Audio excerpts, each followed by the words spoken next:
Hello students, good morning all of you. Today I am here for the fourth activity of the chapter 6 Fun with Give and Take, covering the competency of problem solving ability. At the end of today's activity, you will be able to frame story problems and to solve word problems. First question. Indu's pencil is 15 centimeter long. Jyoti's pencil is 8 centimeter long. Whose pencil is longer and how much longer? Indu की pencil 15 centimetre लंबी है और ज्योति की pencil की length क्या है 8 centimetre. तो किसकी पेंसिल लंबी हुई? इंदु की, है ना. अब आपको बताना है कि कितनी ज़्यादा लंबी है. तो आप कैसे बताएंगे? माइनस करके 15 माइनस 8 कर देंगे. तो आप इसको इस तरह से लिखेंगे. Length of Indu's pencil 15 centimetre and length of Jyoti's pencil is equals to 8 centimetre. तो किसकी पेंसिल लंबी हुई? इंदु की, है ना, because 15 is more than 8. Indu's pencil is longer by 15 में से 8 सब्ट्रैक्ट करोगे तो कितना आएगा? 7 सेंटीमीटर, है ना, by 7 centimetre. Now read question number 2. इस तरह से आपको ये अपनी कॉपी में भी लिखना है. This is the answer of first question. अब सेकंड क्वेश्चन पढ़ते हैं. आस्क योर पापा और मम्मी. ये आपको खुद से करना है, ठीक है. अपने मम्मी पापा से पूछना है कि 1 किलो सॉल्ट, नमक का क्या प्राइस है, और उसको यहाँ पर आप लिखेंगे. और इसी तरह से 1 kg शुगर का क्या प्राइस है वो लिखेंगे. Which one is more costly, दोनों में से ज़्यादा महंगा क्या है, ये आपको पता चल जाएगा ना जब आपको कॉस्ट पता चलेगी. How much more does it cost, और अगर मान लो शुगर ज़्यादा महंगा है तो वो सॉल्ट से कितना ज़्यादा महंगा है ये आपको बताना है. माइनस करके पता चल जाएगा. Third question. Ajay cooked chapatis in 25 minutes. 25 minutes में अजय चपातीज़, रोटियां बनाता है, और उसके बाद दाल बनाने में कितना टाइम लगता है? 15 minutes. How much time did he take to cook both things, आपको बताना है दोनों चीज़ें बनाने में टोटल कितना टाइम लगा. तो पहले आप क्या लिखेंगे? Time taken to cook chapatis. Chapatis बनाने में कितना टाइम लगा? 25 मिनट्स, ठीक है. इसी तरह से आप लिखेंगे टाइम टेकन टू कुक दाल. दाल बनाने में कितना टाइम लगा? 15 मिनट्स. टोटल टाइम, अब आपको टोटल टाइम बताना है ना, तो आप यही लिखेंगे. You will write total time taken to cook both. दोनों चीज़ों को बनाने में टोटल कितना टाइम लगा कैसे पता करेंगे? 25 प्लस 15 ऐड करके पता चल जाएगा. कितना आएगा? 40 minutes. Okay, like this. Do this in your notebook. Now let's read question number 4. Chanchal sales school sweaters. Chanchal school sweaters बेचती है. इन 2 days, 2 दिनों में उसने कुछ रेड, कुछ ब्लू और कुछ ग्रे कलर की स्वेटर्स बेची. नीचे देखो टेबल बना है ना, उसमें लिखा है sweaters sold on first day. पहले दिन रेड कलर की 38 स्वेटर्स बेची गई, ब्लू कलर की 66 एंड ग्रे कलर की 74. Sweater sold on second day. Second day कितनी स्वेटर्स बेची गई? 40 red sweaters, 23 blue and 89 grey. So first question is a. How many grey sweaters did Chanchal cell in 2 days, कितनी grey sweaters चंचल ने 2 दिन में बेची. तो पहले ग्रे स्वेटर्स पर आ जाओ. 74 फर्स्ट डे पर है और 89 सेकेंड डे. तो दोनों को ऐड करेंगे तो पता चल जाएगा ना 2 दिनों में कितनी ग्रे कलर की स्वेटर्स बेची गई. So let's add it, 74 and 89. तो आप इसको इस तरह से लिखेंगे. Grey sweaters sold in 2 days is equals to 74 plus 89। Okay, अब आपको इसे ऐड करना है। Let's add it. 74 प्लस 89। नीचे आप लाइन ड्रॉ करेंगे और अब पहले वंस प्लेस के डिजिट को ऐड करो। 4 प्लस 9 विल बी 13। तो 3 तो वंस प्लेस के नीचे आएगा और 1 ऊपर carry over. 8 plus 7 15। 15 plus 1 16। So the answer is 163। तो कितनी स्वेटर्स बेची गई? 163। This is the answer of A part. Okay, now come to B part. Did she sell more red sweaters than blue sweaters in 2 days? अब आपको बताना है कि उसने रेड स्वेटर्स ज़्यादा बेची या ब्लू स्वेटर्स 2 दिनों में। तो पहले हम रेड स्वेटर्स को कैलकुलेट करते हैं कि टोटल कितनी रेड स्वेटर्स बेची गई। 38 प्लस 40 करेंगे ना। फर्स्ट डे में 38 है, सेकेंड डे में 40 रेड स्वेटर्स हैं, तो दोनों को ऐड कर लेते हैं। ओके, तो आप उसी तरह से लिखेंगे total red sweaters sold in 2 days is equals to कितनी थी? फर्स्ट डे 38 थी ना, प्लस सेकेंड डे 40। तो आप दोनों को ऐड करेंगे। 38 प्लस 40 वंस प्लेस को ऐड करो। 8 plus 0 8, 4 plus 3 7। So the answer is 78। इसका कलर हम रेड कर देते हैं बिकॉज रेड स्वेटर है ना।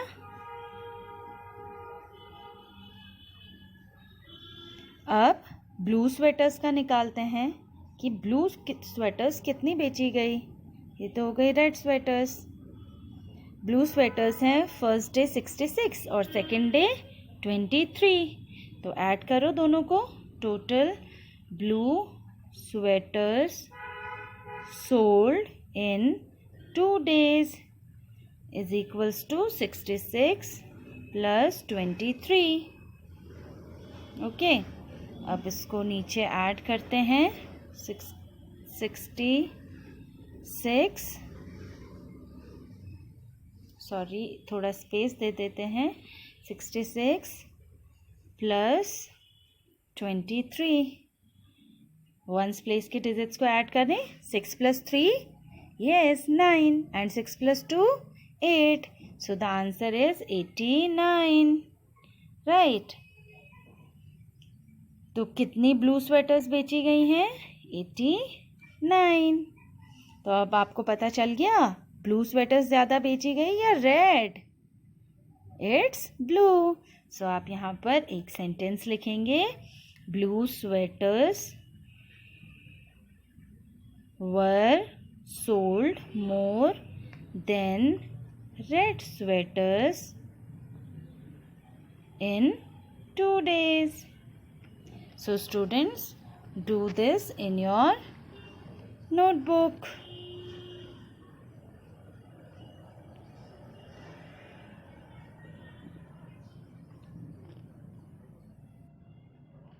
Now see, how many red and grey sweaters did she sell on the first day? आपको बताना है कि पहले दिन कितनी रेड और ग्रे स्वेटर्स बेची गई। 120 से ज़्यादा या 120 से कम? Tick the correct answer. So पहले हम देख लेते हैं कि फर्स्ट डे पर कितनी रेड और ग्रे स्वेटर्स बेची गई। रेड है 38 एंड ग्रे 74। तो इन दोनों को ऐड कर लेते हैं, आपको पता चल जाएगा, है ना। 38 plus 74। So first aid ones place digit. 8 plus 4 will be 12। Okay, 2 नीचे आ जाएगा वंस प्लेस पर, 1 carry over. 7 plus 3 10, 10 plus 1 11। So your answer is 112। Right. तो 112 120 से ज़्यादा है कि कम? It is less. तो आप लेस देन 120 को टिक करेंगे। ओके, इसी तरह से आपको ये क्वेश्चन बुक में करना है। इस तरह से आप इस पर टिक कर देंगे। Let's come to D. How many sweaters in all did she sell on the second day? आपको बताना है कि टोटल कितनी स्वेटर्स बेची गई सेकेंड डे पर, 140 से ज़्यादा या 140 से कम. तो सेकेंड डे पर देख लेते हैं रेड, ब्लू और ग्रे का क्या नंबर है. 40, 23 एंड 89. तो तीनों को ऐड कर लेते हैं. 40 प्लस 23 प्लस 89. इसको ज़रा मेंटली ऐड करो तो 40 प्लस 20 60. ओके, अभी हम 3 ऐड नहीं कर रहे हैं. 60 प्लस 80 140. ओके, अब 140 में 9 ऐड करो, 149. और 23 में 3 भी बचा था ना, तो 149 में 3 ऐड करो, 150, 151 and 152. So the answer is 152. तो 152 140 से ज़्यादा है कि कम? 140 से तो ज़्यादा है ना. So take more than 150. Like this, you also do this question in your book. Now come to fifth question. Is Sangeeta right? क्या संगीता ने नीचे कुछ स्टेटमेंट्स दिए हैं वो सही दिए हैं या गलत? अगर सही दिए हैं तो आप टिक लगाएंगे, गलत है तो रॉन्ग लगाएंगे. ठीक है. संगीता अपने ग्रैंडपा के साथ एक शॉप पर आई है और देखो शॉपकीपर ने अपनी कुछ चीज़ें रखी हैं ना वहाँ पर, उसके प्राइस भी लिखे हुए हैं. वो हम देख लेते हैं पहले. ऑयल का क्या प्राइस है? 70 रुपीज़. बिस्किट का प्राइस 25 रुपीज़. घी का प्राइस 127 रुपीज़. और 10 kg का जो ये राइस का पैकेट है, इट्स कॉस्ट इज ₹150. अब देखो फर्स्ट स्टेटमेंट को पढ़ते हैं. ए क्या कह रही है Sangeeta? Ghee is ₹102 costlier than biscuits. Sangeeta कह रही है कि घी जो है वो बिस्किट से 102 रुपीज़ ज़्यादा महंगा है. तो आप देखते हैं कि संगीता ने सही बोला या नहीं. घी का प्राइस देखो कितना है. ब्लू कलर का पैकेट रखा है, वहाँ पर घी का प्राइस लिखा है 127 और बिस्किट का प्राइस कितना है 25.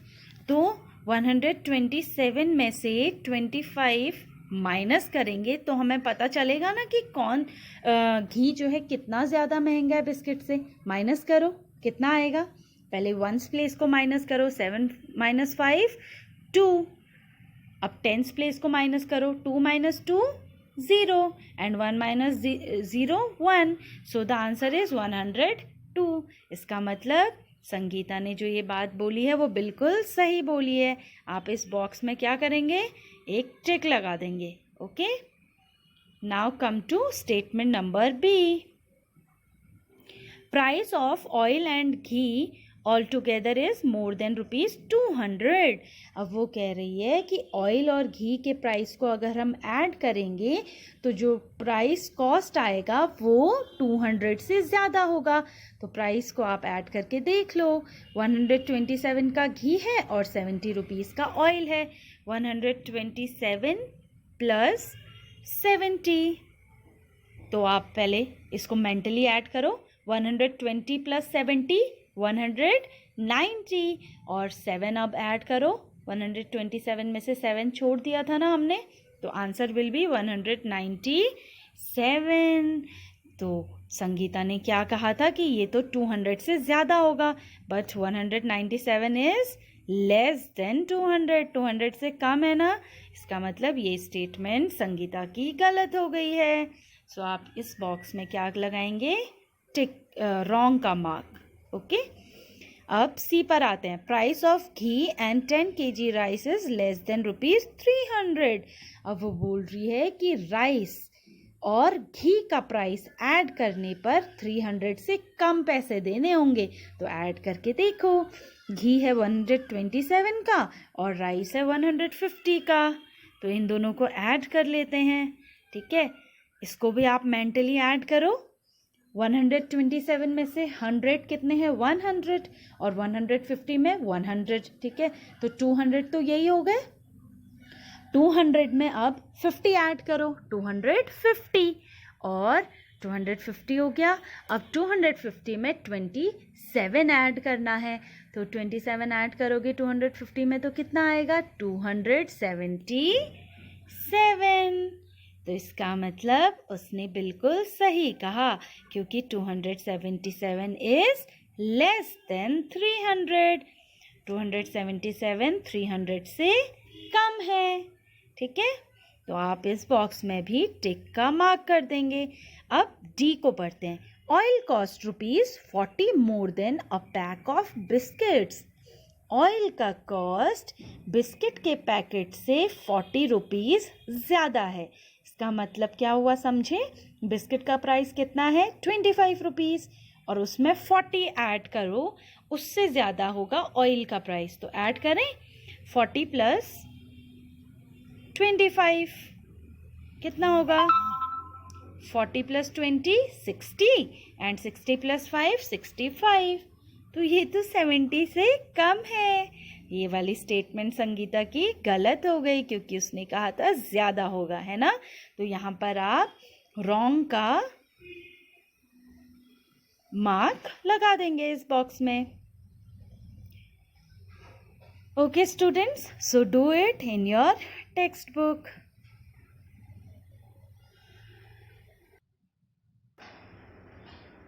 Page number 89, story problems. This is very interesting activity.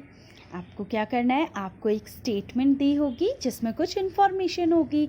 आपको उस इन्फॉर्मेशन को पढ़कर उसके ऊपर एक वर्ड प्रॉब्लम या फिर क्वेश्चन बनाना है। ओके, अभी तक आप क्या कर रहे थे? क्वेश्चंस को पढ़कर उनको सॉल्व कर रहे थे ना। अब आपको खुद क्वेश्चंस बनाने हैं। फॉर एग्जाम्पल देखो, निशा और सोनू एक दूसरे से यही डिस्कस कर रहे हैं कि कैसे स्टोरी प्रॉब्लम बनाया जाए। निशा ने सोनू को कहा 13 boys and 14 girls in a class. एक क्लास में 13 बॉयज़ और 14 गर्ल्स हैं, इस पर एक स्टोरी प्रॉब्लम बनाओ। तो सोनू ने जो स्टोरी प्रॉब्लम बनाई वो येलो बॉक्स में लिखी हुई है। Let's read it. There are 13 boys and 14 girls in a class. एक क्लास में 13 बॉयज़ हैं और 14 गर्ल्स हैं।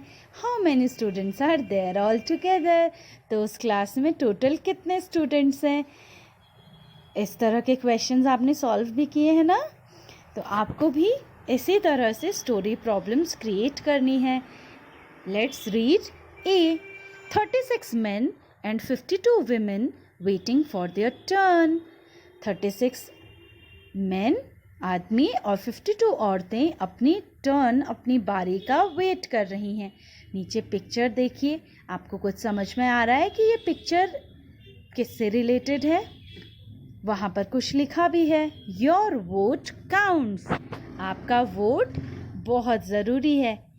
तो इससे आपको समझ आ गया ना कि ये लोग जो हैं अपना वोट देने के लिए खड़े हैं। तो आप इससे एक स्टोरी प्रॉब्लम क्रिएट कीजिए। Here is the story problem. There are 36 men and 52 women standing in a line to cast their votes. How many people altogether have come to cast their votes? 36 आदमी और 52 औरतें एक line में vote देने के लिए खड़े हैं। तो टोटल कितने लोग वोट देने आए हैं, है ना। इस तरह से आप क्वेश्चन फ्रेम कर सकते हैं।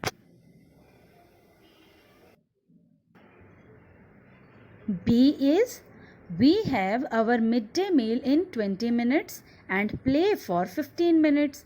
हमारा मिड डे मील होता है 20 मिनट्स का और हम 15 मिनट्स के लिए खेलते हैं। ठीक है, कुछ स्कूल्स में खाना दिया जाता है लंच के लिए, तो उसको बोलते हैं मिड डे मील। ओके, तो अब इसके ऊपर आपको स्टोरी प्रॉब्लम बनानी है। तो आप किस तरह से बना सकते हैं? देखो, मैंने एग्जाम्पल के लिए एक आंसर भी दिया है। The students of a class take 20 minutes to take their mid day meal and after that they play for 15 minutes. How much time do they need for both the activities? दोनों एक्टिविटीज़ के लिए उन्हें कितना time लगता है? ठीक है, आप कोई और वर्ड प्रॉब्लम भी बना सकते हैं। Let's read C. The post office is 1 kilometer from Shahid's home and 2 kilometers from his school. ध्यान से सुनना, जो पोस्ट ऑफिस है, पिक्चर देखो नीचे, बीच में पोस्ट ऑफिस है ना, लेटर बॉक्स की दिख रहा है आपको? यस, तो जो पोस्ट ऑफिस है वो शाहिद के घर से तो 1 किलोमीटर की दूरी पर है, लेकिन उसके स्कूल से 2 किलोमीटर्स की दूरी पर है पोस्ट ऑफिस। ओके, तो आपको इस पर एक स्टोरी प्रॉब्लम बनानी है। तो आप कैसे स्टोरी प्रॉब्लम बना सकते हैं? आप पूछ सकते हैं कि शाहिद के घर और स्कूल के बीच में कितना डिस्टेंस है ना, क्योंकि वो तो पता नहीं है आपको। तो आप इस तरह से लिख सकते हैं, the post office is 1 kilometre from Shahid's home and 2 kilometres from his school. वो जो ऊपर स्टोरी लिखी है उसको लिख देंगे पहले, फिर आप आगे लिखेंगे if the post office is located in between school and home. अगर पोस्ट ऑफिस स्कूल और घर के बीच में है तो then find the total distance between Shahid's home and his school. Shahid के घर और स्कूल के बीच में टोटल कितना डिस्टेंस है ये आप बताएंगे। Now coming to D, Bunty has read 27 books and Babli has read 34 books. Bunty ने 27 बुक्स पढ़ी हैं, बबली ने 34 बुक्स पढ़ी हैं। तो ये तो बहुत ही सिंपल वर्ड प्रॉब्लम हो गया है ना। Bunty has read 27 books and Babli has read 34 books. Who has red more books and by how much? आप पूछ सकते हैं कि किसने ज़्यादा बुक्स पढ़ी और कितनी ज़्यादा पढ़ी हैं। Page number 91. Count to subtract. In this page you will learn a new method of subtraction, and using this you can solve these sums mentally and you will get your answers very quickly. How will you do? You have to just do forward counting by jumping steps of 10 or 20s. Okay? For example, first is 48 minus 13. This one 48 में से 13 minus करना है। So how will you do this? Starting from 13 से start करते हुए 48 तक counting करनी है फॉरवर्ड स्टेप्स में। ओके, तो आप 10 स्टेप्स ले सकते हैं। ठीक है, 13 से 10 स्टेप्स आगे जाएंगे तो किस पर पहुंचेंगे? 23। देन 10 स्टेप्स आगे जाकर 33, देन 10 स्टेप्स आगे जाकर 43। और 43 से 10 स्टेप्स लेंगे तो आप तो 53 पर पहुंच जाएंगे, लेकिन हमें तो 48 तक जाना है ना बस। सो 43 से 5 स्टेप्स आगे लेकर आप 48 पर पहुंच जाएंगे। अब आपको क्या करना है, ये देखना है कि 13 से 48 पर पहुंचने के लिए आपको कितने स्टेप्स लेने पड़े। काउंट करो, 10 + 10 20, 20 + 10 30 and 30 + 5 35। So your answer is 35. Okay. Now come to A. 56 minus 37. 56 में से 37 माइनस करना है। तो अब आप वही करेंगे, 37 से स्टार्ट करेंगे और 57 तक आपको जाना है। तो 37 से 10 स्टेप्स आगे मूव किया 47 से 10 स्टेप्स आगे गया 57, पर आपको तो 56 पर आना है। तो 57 से 1 स्टेप्स बैक आएंगे तो आप 56 पर पहुंच जाएंगे, है ना। तो आपने क्या किया, 10 स्टेप्स फॉरवर्ड, देन 10 स्टेप्स और आगे गए और उसमें से फिर 1 स्टेप्स बैकवर्ड आए। तो इसको सॉल्व करके कितना आएगा answer? 10 + 10 20, 20 - 1 19। So your answer will be 19. Okay. Now come to B. 60 minus 45. 60 में से 45 माइनस करना है। तो आप 45 से फॉरवर्ड काउंटिंग स्टार्ट कीजिए जब तक कि आप 60 तक नहीं पहुंचते। आप कैसे भी कर सकते हैं, 45 से 10 स्टेप्स आगे जा सकते हैं तो 55 पर पहुंचेंगे, है ना। और 55 से 5 स्टेप आगे जाकर 60 पर, या फिर आप पहले ही 5 स्टेप्स लेकर 50 पर पहुंच जाइए और 10 स्टेप्स लेकर 60 पर। तो आपको 45 से 60 पहुंचने के लिए कितने स्टेप्स लेने पड़े? 15 steps. So your answer is 15, right. इसी तरह से C. 80 - 59. 80 में से 59 माइनस करना है। कैसे करेंगे? 59 से स्टेप्स फॉरवर्ड काउंटिंग स्टार्ट कीजिए 80 तक। 59 में 1 स्टेप आगे जाएंगे तो किस पर पहुंचेंगे? 60, है ना। फिर अब 60 से 70 पर जाना आसान है ना। 60 + 10 70, 10 स्टेप्स और आगे जाकर 80। ओके, तो आपने क्या किया, 1 प्लस यहाँ पे 1 लिखेंगे प्लस 10 यहाँ पर 10 लिखेंगे, ठीक है। और यहाँ पर भी आप 10 लिखेंगे। तो आपने क्या लिखा, 1 + 10 + 10। तो कितना आएगा answer, 10 + 10 20, 20 + 1 21। So 80 - 59 will be 21. Like this, solve these questions also. Okay, D, E, F and G. D को देखो, D क्वेश्चन रॉन्ग है। 63 - 85, कम में से कभी हम ज़्यादा माइनस कर सकते हैं क्या? आपके पास 10 चीज़ें हैं, 10 मैंगोज़ हैं, आप क्या किसी को 15 दे सकते हो? नहीं दे सकते ना। सो आप डी को छोड़ देंगे, ठीक है। ई, एफ और जी को आप इसी तरह से अपनी नोटबुक में नंबर लाइन ड्रॉ करके सॉल्व करेंगे। ओके बेटा, so do it.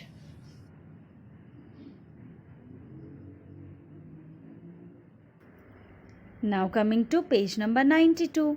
All the king's horses. एक राजा था, he knows counting up to 9 only. उसको सिर्फ 9 तक काउंटिंग आती थी। Up to what number can you count? आपको कहाँ तक आती है काउंटिंग? Okay, very good. तो जो ये राजा था उसको हॉर्सेस बहुत पसंद थे, लेकिन एक साथ तो वो उनको काउंट ही नहीं कर पाता था, because he can count only up to 9। तो उसने अपने हॉर्सेस को इस तरह से अरेंज किया था कि इस फील्ड के नीचे जो पिक्चर दिया है ना, इस फील्ड के साइड में, एक साइड में सिर्फ 9 हॉर्सेस हों। तो देखो इस साइड को काउंट करते हैं, कितने हॉर्सेस हैं, 1 2 3 4 5 6 7 8 9। तो देखो हर बॉक्स में 3 हॉर्सेस हैं, है ना। अब इस साइड को काउंट करोगे तो भी 9 हॉर्सेस होंगे, ठीक है। यहाँ भी 9 हॉर्सेस हैं, बस इस साइड भी 9 हॉर्सेस और इस साइड में भी 9 हॉर्सेस हैं। अब आपको बताना है how many horses in all did the king have. तो उस राजा के पास टोटल कितने हॉर्सेस हैं, काउंट करें। पहले हम इस साइड को काउंट करते हैं, ठीक है। इस साइड को कितने हो गए, 9, ठीक है। अब ऐसे ही इस साइड में काउंट करो, 9 + 9 18। अब ये बच गया ना, बस 3 और 3 6। तो 18 + 6 24। तो राजा के पास टोटल कितने हॉर्सेस हैं, 24।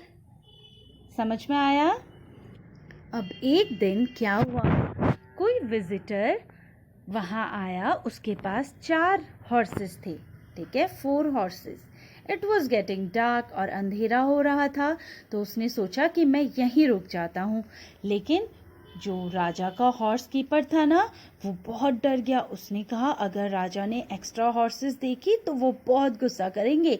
तो विजिटर बहुत क्लेवर था, उसने पता है क्या कहा, अरे तुम्हारे राजा को पता ही नहीं चलेगा कि मैंने अपने हॉर्सेस यहाँ रखे हैं। तो इस विजिटर ने देखो किस तरह से अपने हॉर्सेस को यहाँ अरेंज किया। उसने इस साइड में देखो बीच वाले रूम में 5 हॉर्सेस रख दिए, लेकिन इस साइड को जब काउंट करेंगे ना तो 9 ही हॉर्सेस होंगे। काउंट करो, 5 + 2 7, 7 + 2 9, है ना। इस तरह से अब इस साइड भी उसने क्या किया, बीच वाले बॉक्स में 5 हॉर्सेस रख दिए, है ना। तो इस साइड फिर से काउंट करोगे 9 हॉर्सेस होंगे। इसी तरह से इस साइड भी 9 हॉर्सेस हैं और इस साइड भी 9 हॉर्सेस हैं। तो अब आप बता सकते हो टोटल कितने हॉर्सेस हैं, काउंट करो तो ज़रा। सबसे पहले इस साइड को काउंट करो, 9 + 9 18। अब यहाँ पर कितने हॉर्सेस हैं, 5 यहाँ हैं, 5 यहाँ हैं, 5 + 5 10, है ना। और यहाँ इस तरफ और इस तरफ जब आपने टोटल किया था तो कितना हुआ था, बताइए। 9 + 9 18, ओके। 18 + 10 28। तो पहले कितने हॉर्सेस थे राजा के पास, 24। और ये जो विजिटर आया इसने अपने 4 हॉर्सेस और इसमें रख दिए, तो टोटल कितने हो गए, 28। देखो हो गए ना 28, है ना। तो देखो उसने कितने क्लेवरली अपने हॉर्सेस को यहाँ पर अरेंज कर दिया कि राजा को पता ही नहीं चलता, क्योंकि वो साइड काउंट करता, साइड में तो 9 हॉर्सेस हैं। अब आगे देखिए क्या हुआ। जब सुबह हुई तो जो क्लेवर विजिटर था ना, उसने एक और ट्रिक ट्राई की। क्या ट्राई किया? उसने अपने 4 हॉर्सेस तो वहाँ से निकाल लिए, लेकिन उसने राजा के भी कुछ हॉर्सेस चुरा लिए और उनको लेकर भाग गया। लेकिन पता है, राजा को पता ही नहीं चला, क्योंकि उसने देखो कैसे उस राजा के बचे हुए हॉर्सेस को अरेंज किया। देखो इस साइड को काउंट करो, कितने हो रहे हैं? देखो 4 + 1 5, 5 + 4 9। तो राजा तो बस यही काउंट करता था ना कि एक साइड में 9 हॉर्सेस होनी चाहिए। अब इस साइड को काउंट करो, 4 + 1 5, 5 + 4 9, है ना? यहाँ भी 9 है। अब इस साइड में काउंट करो, 4 + 1 5, 5 + 4 9। इसी तरह से इस साइड भी 9 हॉर्सेस हैं। तो राजा को तो पता ही नहीं चला कि उसके कुछ घोड़े यहाँ से गायब हो गए। लेकिन अब आपको बताना है कि वो जो विजिटर था वो राजा के कितने घोड़े लेकर वहाँ से भागा। तो आप टोटल करो, ऐड करो। इस साइड 9 है, 9 + 9 18, ठीक है। अब यहाँ पर 1 हॉर्स है और यहाँ पर 1 हॉर्स है। 18 + 2 20, बस 20 हॉर्सेस बचे हैं। लेकिन जब आपने स्टार्टिंग में पढ़ा था तो राजा के पास कितने हॉर्सेस थे? 24। 24 में से 20 माइनस करो, कितना आया? 4। इसका मतलब जो विजिटर था वो राजा के 4 घोड़े चुरा कर भाग गया, है ना।